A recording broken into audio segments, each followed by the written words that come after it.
France Culture.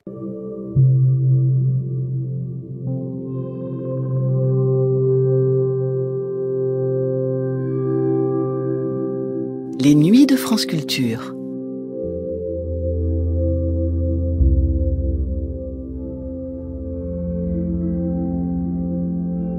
Jusqu'où peut mener un rêve ? Dans le monde entier, ou presque dans le cas de Philippe Soupeau. Le poète surréaliste, ami de Breton, nous conte son cas étrange dans cette émission de 1955.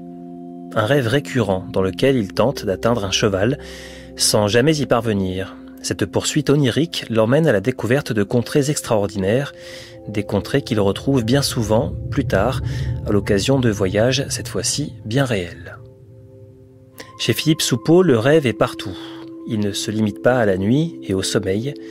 La rêvasserie, le songe, le rêve éveillé forment un flux continu où les frontières du réel et de l'imaginaire s'abolissent.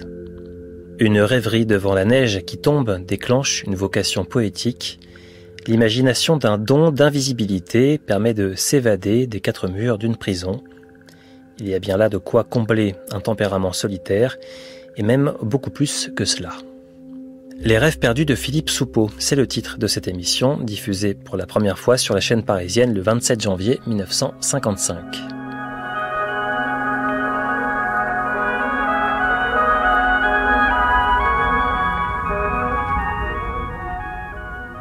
Le bureau des rêves perdus.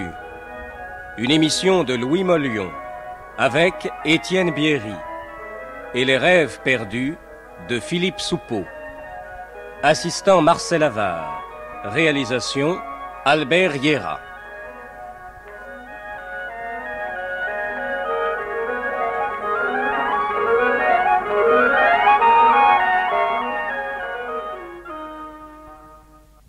C'est au cœur du quartier latin que je voudrais vous conduire ce soir à la poursuite des rêves de Philippe Soupeau. Celui qui, avec André Breton, fonda le surréalisme, puis avec Tzara lança le mouvement Dada, est un enfant de Paris, bien que né à Chaville. Il fait ses études à Condorcet, mais ce sont là pour lui des souvenirs pénibles dont il vaut mieux ne pas parler. Pourtant, c'est grâce à cette solitude peuplée de rêves que s'éveille en lui sa vocation de poète. Mais bientôt, le démon de l'aventure s'empare de lui, et c'est alors que, devenant journaliste, il parcourt le monde entier à la recherche d'un idéal qui n'arrive jamais à le satisfaire. De tous ses voyages, il garde un immense amour pour toutes les grandes villes et surtout pour l'Amérique du Sud et sa musique si caractéristique. Mais suivez-moi rue de l'Université et c'est là que nous retrouverons les rêves perdus de Philippe Soupeau.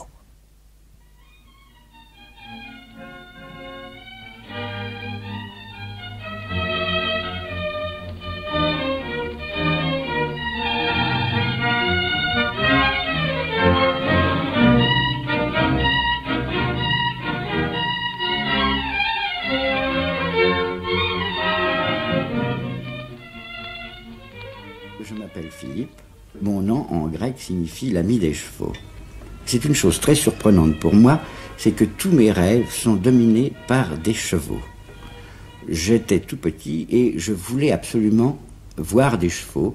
On se moquait même de moi, mes frères se moquaient de moi, parce que j'adorais les chevaux et je les voyais dans mes rêves. Mais je les voyais toujours au galop, ce qui vous expliquera mon amour de la vitesse. Et cet amour des chevaux, dans mes rêves d'enfance, m'a conduit très loin, puisque je voulais, quand j'étais à l'âge où on choisit une carrière ou une profession, je voulais être jockey, et je rêvais d'être jockey. Et ma plus grande joie, c'était quand mon père, que j'ai malheureusement perdu très jeune, ma plus grande joie était d'aller aux courses de chevaux pour voir ces chevaux galoper. Et cette adoration pour les chevaux a continué à me poursuivre, puisque maintenant, quand j'ai un petit peu de fièvre, j'ai facilement du délire, et je remarque avec étonnement que dans mon délire, ce sont toujours des chevaux qui parcourent mon pauvre cerveau et ma pauvre tête.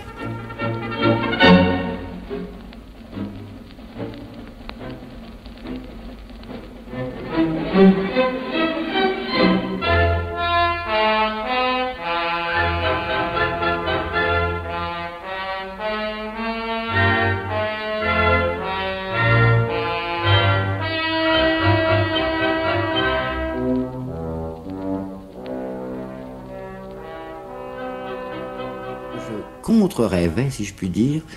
J'appartiens à une famille de constructeurs d'automobiles et j'ai entendu toute ma vie parler d'automobiles parce que quand j'étais petit, à côté de la maison où j'habitais, Louis Renault avait construit sa première usine d'automobiles et c'était un de mes parents et j'entendais toujours parler de ces engins extravagants et j'ai conservé une haine pour les automobiles. Je ne peux pas supporter les automobiles et j'ai même, chose extravagante, alors que je n'ai absolument pas peur en avion, chaque fois que je monte dans une automobile, j'ai une espèce de crainte. Et par conséquent, quand je pense à mes cauchemars, c'est surtout à des cauchemars d'automobile. Il faut vous dire que j'ai eu 7 accidents, dont 3 ont entraîné la mort.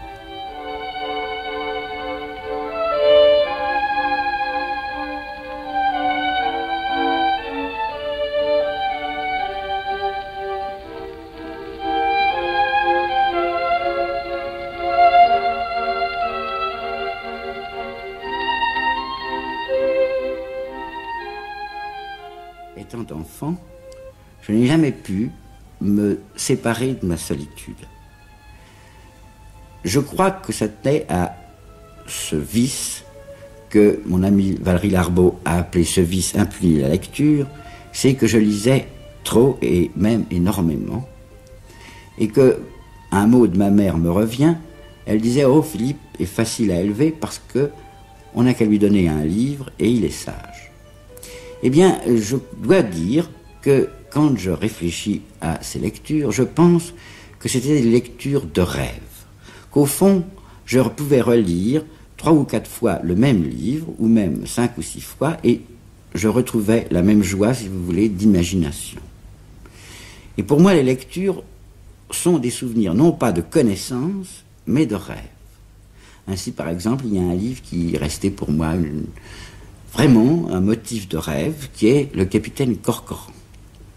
Ou bien même, surtout d'ailleurs, c'est presque ça, je crois, qui a été le début de mes goûts littéraires, les contes d'Andersen. Et il y a un conte qui pour moi reste une espèce de fixation de rêve, qui est le conte La Petite Ondine de Andersen. Je ne m'identifiais pas au personnage, et c'était plutôt pour moi un spectacle. Je n'arrivais pas, comme vous savez dans beaucoup de rêves, je n'arrivais pas tout à fait à devenir le capitaine Corcoran ou la petite Ondine, mais beaucoup plus, si vous voulez, à imaginer toute une sorte de cavalcade, je reviens aux chevaux, toute une sorte de cavalcade de personnages. Je crois qu'il y avait chez moi une puissance assez forte d'imagination pour pouvoir matérialiser mes lectures. Et par exemple, il y avait chez moi une gêne des illustrations. Quand un livre était illustré, je l'aimais moins que quand il était simplement typographique. Je transportais les personnages et les décors que je découvrais dans mes lectures en forme de spectacle. Je transposais. Et évidemment, j'ai pour le théâtre un goût particulier parce que justement c'est un spectacle et que les personnages sortent des livres. C'est une attitude aussi dans la vie. J'ai toujours tendance à considérer un peu la vie comme un spectacle, ce qui est dangereux parce que ça appelle la distraction, mais je suis très capable de rester pendant des jours et des jours derrière une fenêtre à regarder passer les gens dans la rue, ce qui est, vous savez, un vice parisien. Et je n'ai pas, comme mes compatriotes du Midi, le goût de descendre dans la rue. Je préfère presque regarder les gens passer derrière une fenêtre, parce que tout à coup, ces gens deviennent des acteurs. Chez le magasin Dufayel, il y avait des séances de cinéma, mais tout à fait au début, et on vous présentait un film, et il y avait à ce moment-là un personnage très important qui était le commentateur. Et ça m'est resté comme un souvenir un peu équivoque, parce qu'au fond, ça détruisait l'illusion. Ce commentateur vous disait, vous allez voir arriver un char avec des grelots, vous allez voir arriver le traître. Et c'était gênant, parce que justement, ça supprimait le rêve. On aurait beaucoup préféré retrouver sur l'écran, ce petit écran que je revois encore, on aurait beaucoup préféré, dans une salle obscure, pouvoir se laisser aller à sa suggestion des images flottantes qui étaient sur l'écran. Puis après, je dois dire que je n'ai plus aimé le cinéma, parce qu'il y a eu une période très obscure dans le cinéma et que je ne crois pas qu'on ait souligné. C'est une période où ce cinéma devenait du théâtre filmé. Mais du théâtre filmé, vous en avez ri.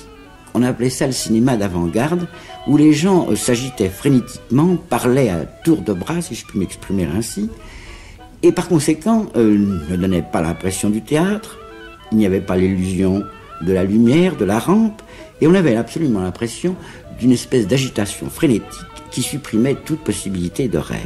Il a fallu attendre très longtemps. Je crois que ce n'est que bien des années après qu'on a commencé à comprendre ce qu'était vraiment le cinéma. On l'a-t-on encore compris maintenant? J'en doute encore.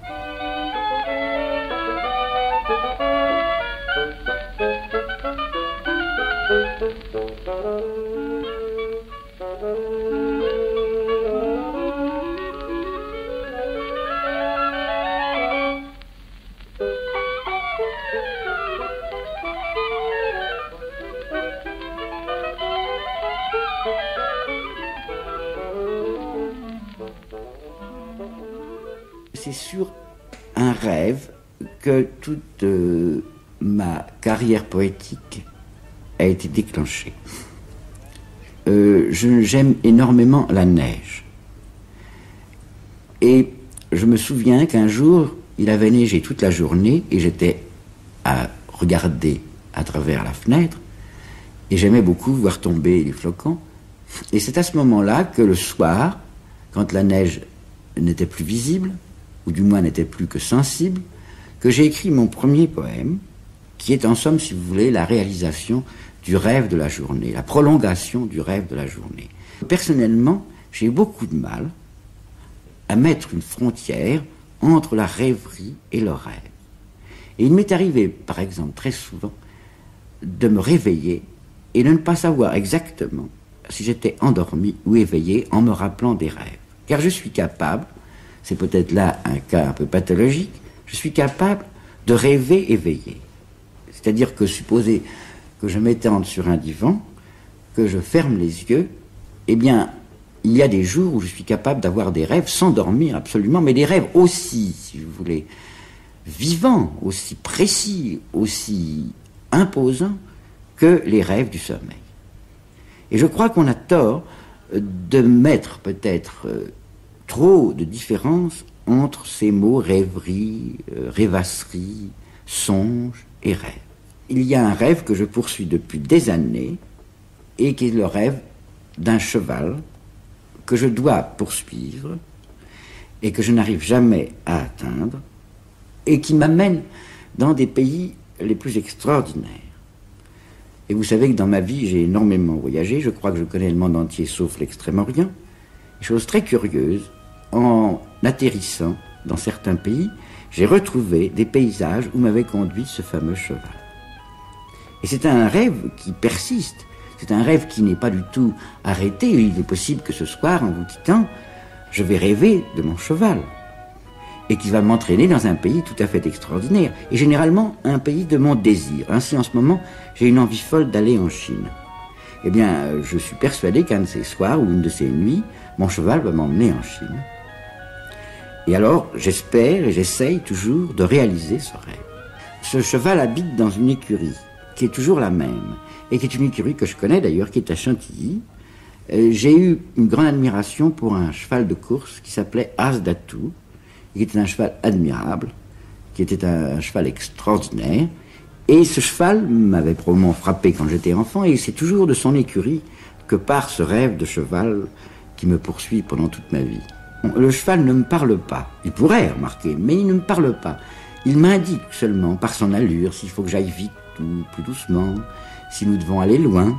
Ce n'est pas un cheval ailé. Vous savez que dans les légendes et dans les contes, il y a toujours des chevaux ailés. Mais là, ce n'est pas un cheval ailé, c'est un cheval bai brun, très beau, très rapide, et que je dois suivre, n'est-ce pas? Je ne monte pas sur le cheval. Je n'aime pas d'ailleurs tellement monter à cheval. Je trouve ça humiliant pour le cheval. J'aime être à côté de lui ou le suivre. Il est possible que je lui parle, oui. Il est possible que je lui parle, mais je lui parle comme à une femme.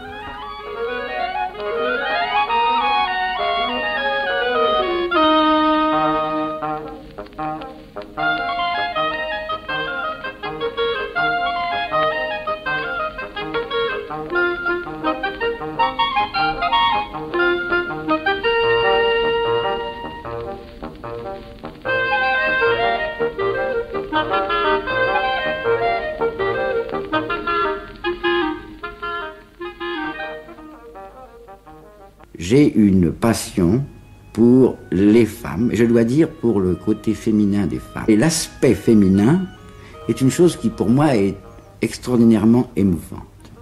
Et j'ai eu l'occasion, étant très jeune, d'apercevoir une jeune fille ou une jeune femme, parce que je n'ai pas été plus loin dans mes recherches, qui se baignait. Et ça m'a énormément ému. Je crois que j'avais 11 ans. Et ça m'a énormément ému, et cette image est une chose qui existe encore au fond de moi-même. Et j'ai toujours recherché, n'est-ce pas, dans toutes mes démarches, j'ai toujours recherché cette image de cette jeune femme ou de cette jeune fille que j'avais entrevue à l'âge de 11 ans. Ceci, c'est peut-être simplement une sexualité naturelle. L'élément féminin a une énorme importance. Et j'y attache non seulement de l'importance, mais j'y vais instinctivement. Je crois qu'il y a là une sorte de compensation contre la solitude. Mais c'est plus que ça. J'aime, si vous voulez, ce qui est féminin. Et peut-être est-ce, me direz-vous, assez naturel. Mais je crois que tout de même ça va un peu plus loin que ça. Par exemple, j'ai horreur, ce que font très souvent les hommes, qu'on dise du mal des femmes devant moi. Et puis, par exemple, je peux vous dire qu'il y a une chose tout de même là qui prouve que ce n'est pas absolument sexuel, c'est que je suis plus touché, par exemple, par une vieille mendiante que par un vieux mendiant. Je suis beaucoup plus touché par une sculpture d'un corps de femme que par une sculpture d'un corps d'homme. Cette persistance est tout de même une chose singulière et qui me trouble beaucoup. Pendant l'occupation, j'ai été en prison. C'est le gouvernement de Vichy qui avait eu le soin de m'enfermer. Et j'ai été en contact avec des prisonniers de droit commun. Et vous savez que beaucoup de prisonniers de droit commun sont des récidivistes, des gens qui ont fait 15 et 20 ans de prison. Et pour vivre, pour pouvoir survivre, ces prisonniers de droit commun ont des trucs.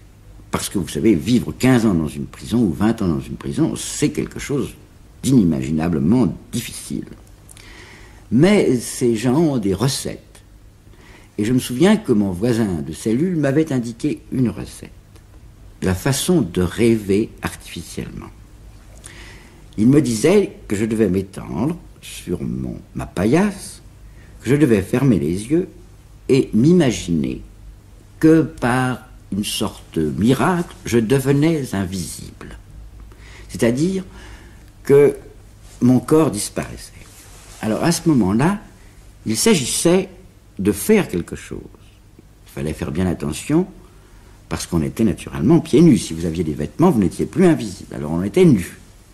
On sortait de la cellule, on attendait que le gardien soit là et on se glissait, puisqu'on était invisible, on pouvait le faire, et on sortait de la prison. Et à ce moment-là, qu'est-ce qu'on faisait?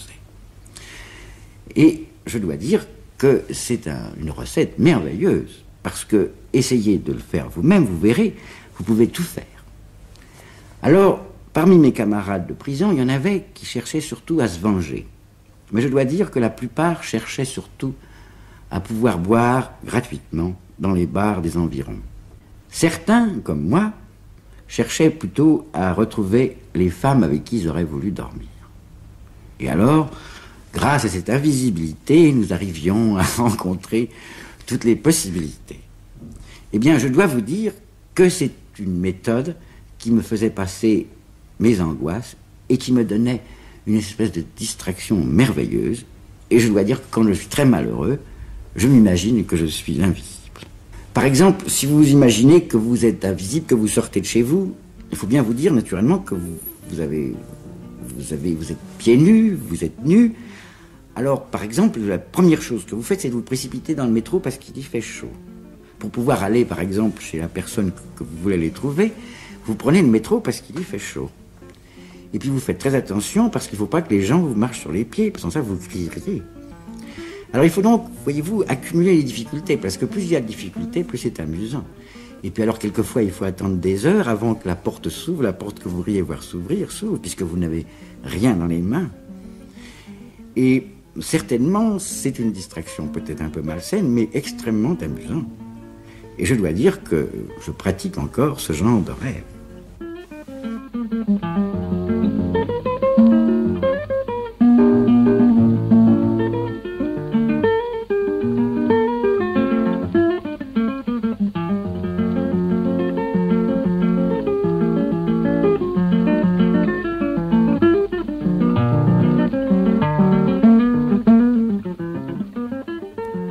J'ai beaucoup sacrifié à l'amour des voyages. Je crois que justement ce cheval dont je vous parlais m'a conduit dans beaucoup de pays et j'ai cherché à réaliser mon désir de voyage. Ce n'était pas une évasion, c'était un désir de connaissance. Bien que j'aime beaucoup Paris, il est arrivé une époque de ma vie où j'ai eu assez de Paris, où j'ai eu assez des petits milieux littéraires, des intrigues. Et je me suis dit, n'ayant pas assez d'argent pour ça, quel est le meilleur moyen de voyager? Et le meilleur moyen de voyager, c'est au fond d'être journaliste. Je suis donc devenu journaliste, et je crois que depuis l'âge de 24 ans, je n'ai pas cessé de voyager. Je vous ai dit que je connaissais le monde entier, sauf l'Extrême-Orient, mais j'ai connu à peu près tous les pays qu'on peut connaître. Je connais fort bien l'Afrique, fort bien l'Amérique, fort bien l'Europe. Je connais assez bien le Moyen-Orient, mais je ne connais pas l'Extrême-Asie, l'Extrême-Orient. Ce qui m'avait attiré tout d'abord, c'est un pays d'ailleurs qui ne m'a absolument pas déçu, qui est le Mexique. Est-ce que ça tenait à mon amour du douanier Rousseau, qui lui aussi, sans y avoir jamais été, rêvait du Mexique? Mais toujours est-il que j'ai voulu d'abord aller au Mexique. Et j'ai eu beaucoup de mal à y aller. Et pourtant, c'est un pays merveilleux. Et si vous me demandez un des pays où j'aimerais rêver le plus, c'est probablement le Mexique dont je vous parlerai. Plus que la forêt vierge, par exemple.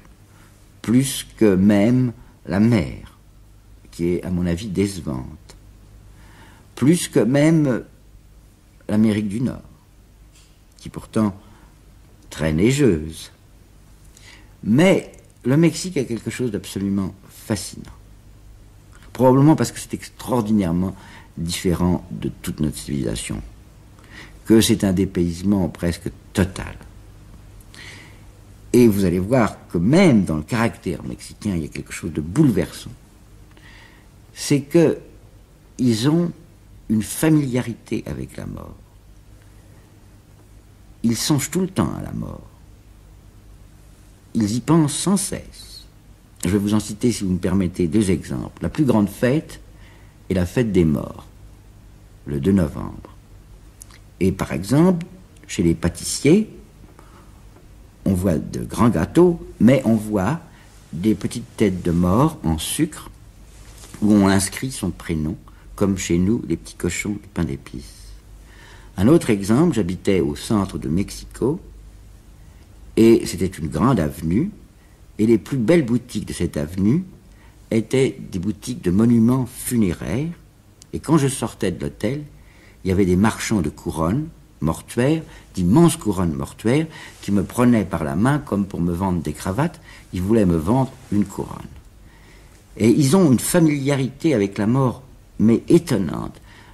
Et il y a une expression mexicaine qui est très troublante et qui dit « Pourquoi ne suis-je pas mort aujourd'hui, puisque je mourrai demain ?» Eh bien, cette espèce de sentiment est rassurant. Et c'est peut-être ce qui m'a beaucoup plu au Mexique, c'est qu'on a l'impression que la vie est une chose qui vous est donnée en supplément.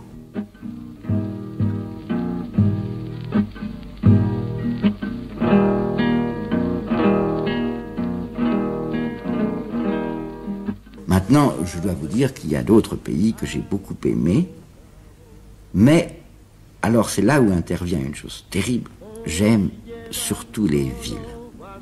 Je suis un homme, si je puis m'exprimer ainsi, du trottoir. J'ai besoin des boutiques, j'ai besoin du macadam, j'ai besoin de la foule des gens, j'ai besoin du spectacle de la rue. Et au bout d'un certain temps, quand je suis dans la campagne, quelle qu'elle soit, j'ai une soif de retrouver l'atmosphère des villes. Et alors, dans ce domaine, il y a 2 villes qui m'ont beaucoup frappé, c'est Lisbonne et surtout Istanbul. Istanbul est une ville d'une beauté prodigieuse. Je ne connais pas de ville plus belle, sauf peut-être Paris. Lisbonne est une ville aussi très merveilleuse, parce qu'elle est, en somme, si vous voulez, basée sur un fleuve. J'ai remarqué quelque chose de très curieux, c'est qu'au fond, les villes les plus séduisantes, les plus belles, sont toujours autour d'un fleuve, créées autour d'un fleuve. Par exemple, à Paris, vous avez la Seine, à Istanbul, vous avez le Bosphore, à Lisbonne, vous avez le Tage, Et à Londres, qui est une ville aussi que j'adore et que j'aime beaucoup, c'est la Tamise. Par contre, une ville qui n'a, pour ainsi dire, pas d'existence, de fleuve, et qui n'a jamais été jolie, est une ville, si vous voulez, à contre-courant, c'est Berlin, où il n'y a pas de fleuve.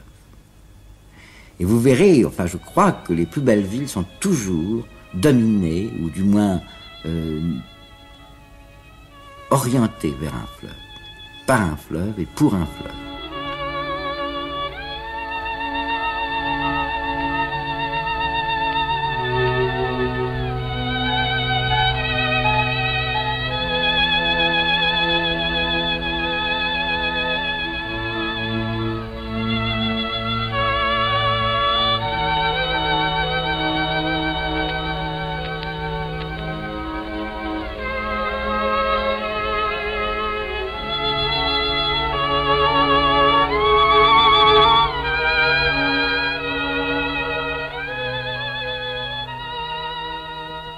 Il y a une chose naturellement passionnante en Afrique du Nord, en Afrique d'ailleurs en général, mais enfin en Afrique du Nord en particulier, c'est la présence, la proximité plus exactement du désert.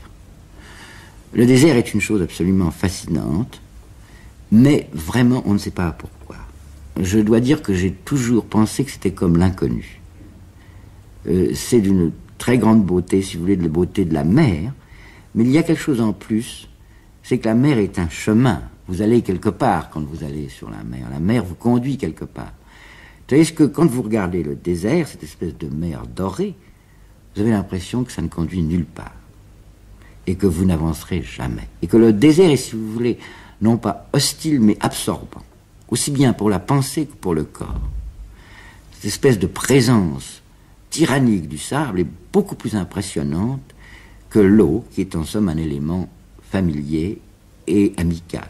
Le sable est un élément méchant, dur, mais en même temps, si vous voulez, qui vous donne l'impression que vous êtes vivant, que vous pouvez aller au-delà, que vous pouvez vaincre le désert, mais vous ne savez pas où vous allez. C'est l'inconnu.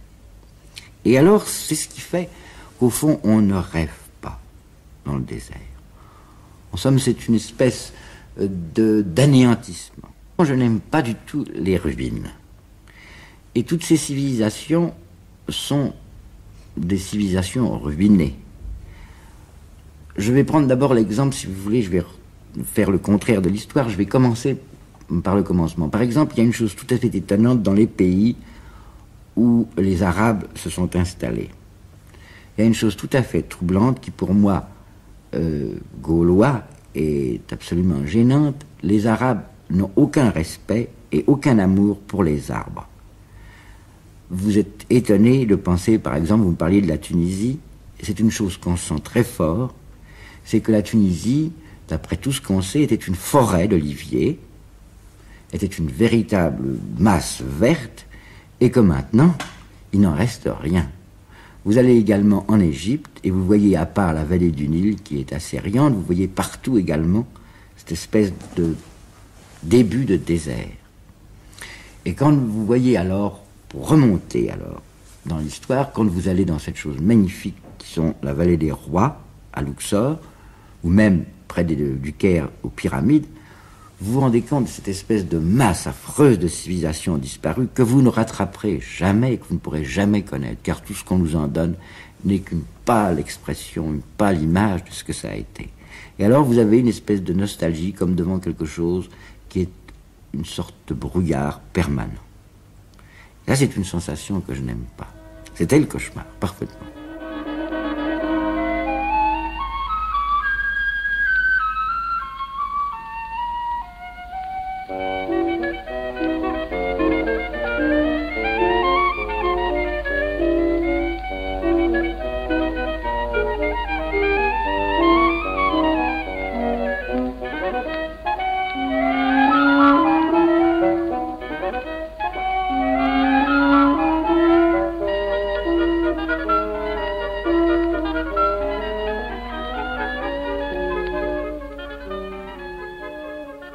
La musique est pour moi, malheureusement, une sorte d'ami, plutôt que, si vous voulez, de fait.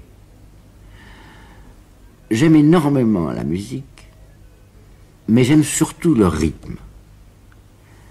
C'est-à-dire que je suis moins sensible à la beauté sonore que à la puissance rythmique. C'est pour ça que mon musicien préféré classique est Mozart, mais je dois dire que je suis très séduit, et alors c'est là où intervient probablement le rêve, parce que de même que les contes merveilleux sont des rêves, de même je crois la musique populaire, la musique folklorique sous toutes ses formes, est à mon avis également la traduction de rêves populaires et de rêves collectifs. J'ai vu beaucoup de pays où les gens dansaient très naturellement, ce qui pour nous est extraordinaire. En France, on ne danse plus collectivement, ça a dû exister autrefois. Mais par exemple, je me souviens avoir assisté à la fête nationale yougoslave, et j'ai vu pendant 24 heures, des fenêtres de mon hôtel, des gens danser sans s'arrêter ou s'arrêtant très peu. Et dansant, si vous voulez, comme on rêve. Et c'était pour moi une image, je me rappelle de cette place de Belgrade, cette grande place de Belgrade, où les gens dansaient, vous en avez vu probablement au moment des ballets yougoslaves, et bien là-bas, toute une foule dansait sur la place, et pendant des heures, et je me rendais compte que ces gens exprimaient quelque chose, en tout cas, ils rêvaient.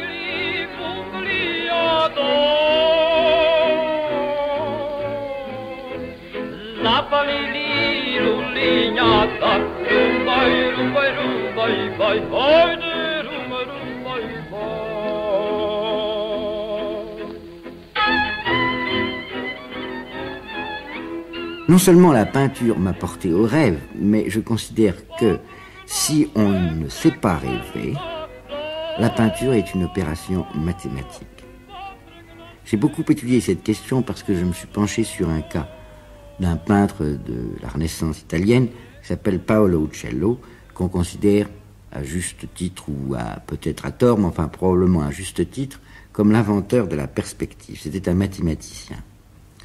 Mais si on veut bien y réfléchir, la peinture qui a quelque chose, en effet, de purement intellectuel, a aussi et doit donner aussi une part au rêve, et peut donner une part au rêve. Mais j'ai grand peur que la peinture telle que nous la concevons, telle que nous l'avons créée en somme en Europe, soit surtout un motif, c'est-à-dire des décors pour le rêve. Mais que, évidemment, l'intelligence lucide intervient beaucoup plus que le rêve. Et, par exemple, mes peintres préférés, qui sont non seulement Paolo Uccello, mais le douanier Rousseau, me plaisent parce que, justement, on retrouve là l'importance que pourrait avoir le rêve. Paolo Uccello était un rêveur, on le considérait comme un fou. Quant au douanier Rousseau, je vous laisse à imaginer ce qu'on en a dit, et pourtant c'était un grand rêveur.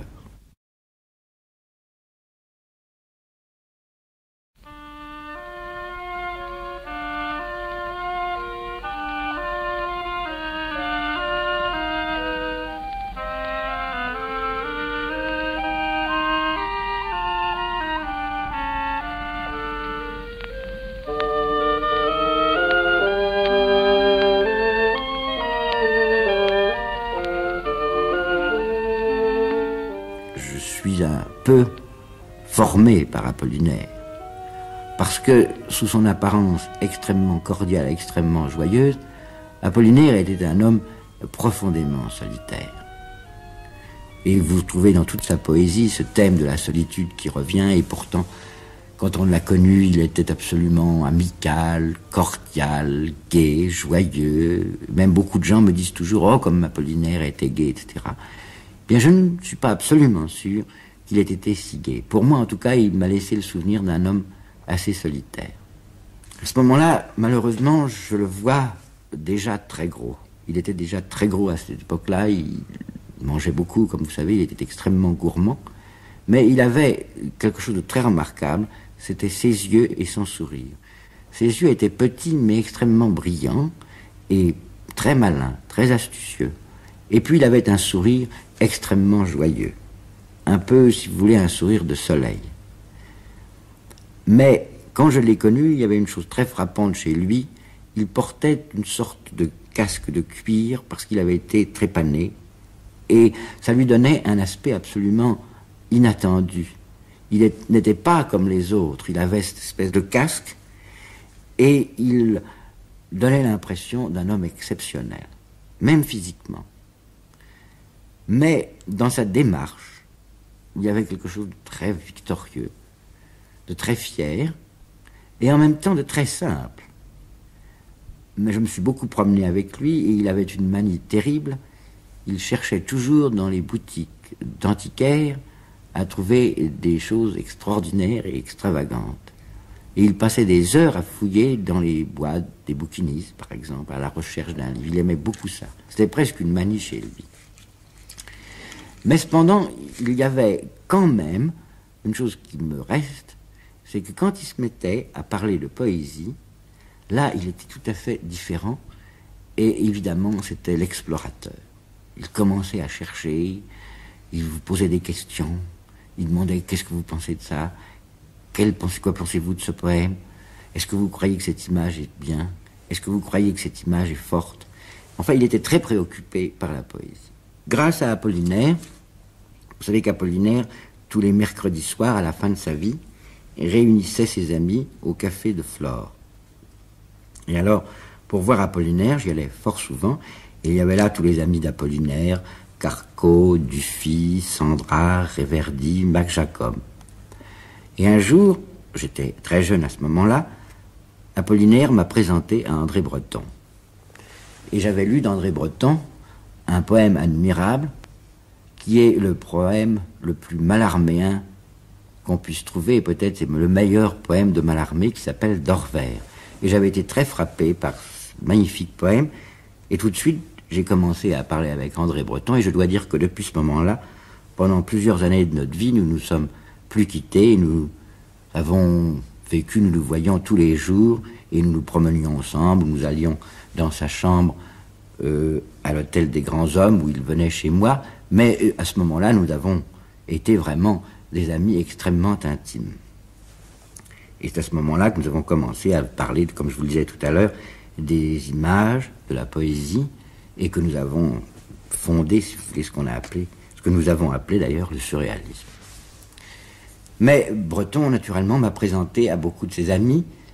À ce moment-là, il était au Val-de-Grâce comme élève médecin, et il y avait là un autre élève médecin, qui était un homme assez curieux, qui s'appelait Louis Aragon, et qui était un homme extrêmement brillant, il est toujours resté, qui avait des goûts un peu différents, si vous voulez, de ceux d'André Breton et de moi. Il aimait beaucoup Villon. Il avait une passion pour Villon. Et il nous a étonnés, il nous étonne encore, il nous a étonnés par son extraordinaire virtuosité. Aragon est un virtuose du style, de la langue, il écrit avec une facilité merveilleuse, mais en même temps, il y avait chez lui cette énorme facilité, cette énorme virtuosité, et en même temps cette incertitude qui nous frappait, André Breton et moi. Nous étions beaucoup plus, si vous voulez, décidés que lui. Et nous lui avons parlé à un des premiers du surréalisme, de nos essais, et il a, naturellement, immédiatement après, il a vu, comme nous disions, le système, et il s'est mis à faire des choses éblouissantes. Il y avait aussi un autre garçon que nous avons connu, c'était Paul Éluard. Un jour, nous étions dans la chambre d'André Breton, et on a frappé à la porte, et nous avons vu arriver un homme en uniforme, c'était à la fin de la guerre, en uniforme de je ne sais quelle arme, et nous présentant une feuille de papier rose, tremblant, avec les mains tremblantes, et c'était les poèmes pour la paix que Paul Éluard avait écrits et qu'il nous offrait parce que nous avions commencé à fonder une revue, André Breton, Louis Aragon et moi, qui s'appelait Littérature. Alors nous avons connu très bien André Breton. Il y avait aussi un autre homme qui est devenu médecin et qui n'a plus fait de littérature et qui a joué pourtant un rôle considérable parce que c'est lui qui avait un sens profond de l'humour et qui s'appelle Théodore Frankel et qui nous a en somme conquis à Jarry. C'était un grand ami d'André Breton et de Jacques Vacher et il nous a absolument fait comprendre tout ce qu'il y avait d'extraordinaire et de profond et de fort dans Alfred Jarry. Et maintenant, il est devenu médecin, il n'a pas fait de littérature, ni même de poésie, ce que je regrette énormément.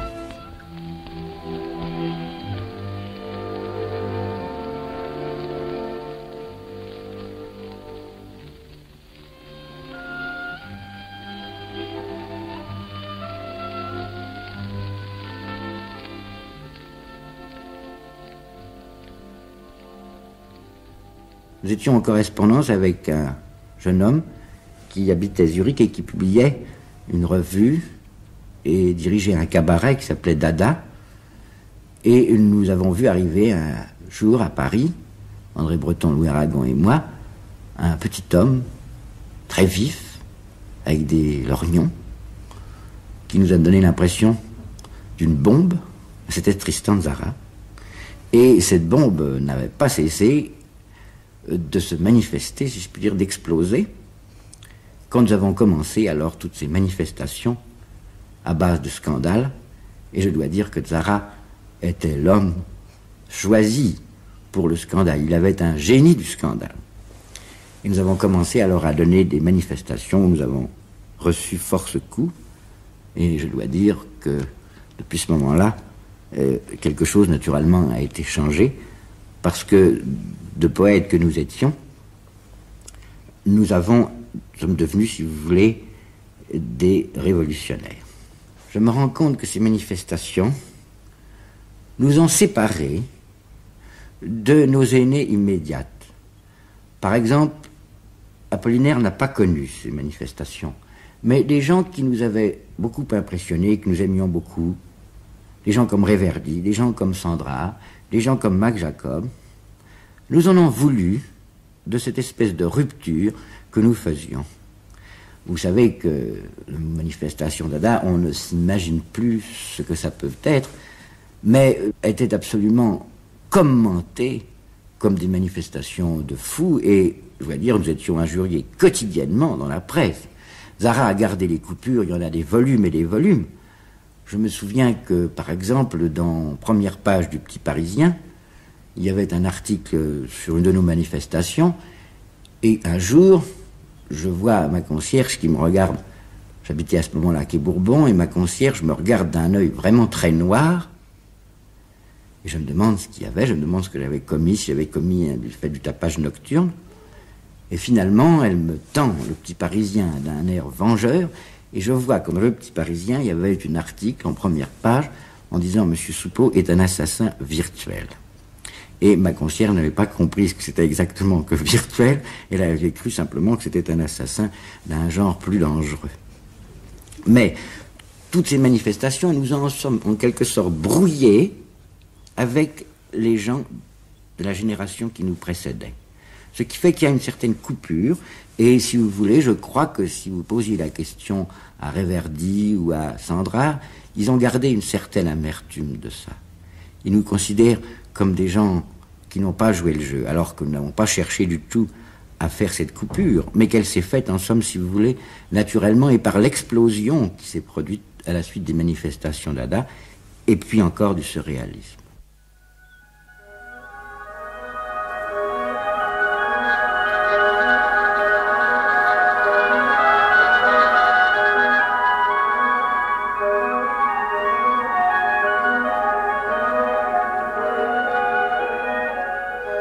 C'était Le Bureau des rêves perdus, une émission de Louis Mollion avec Étienne Bierry et Les rêves perdus de Philippe Soupeau. Assistant Marcel Avard. Réalisation Albert Hiera.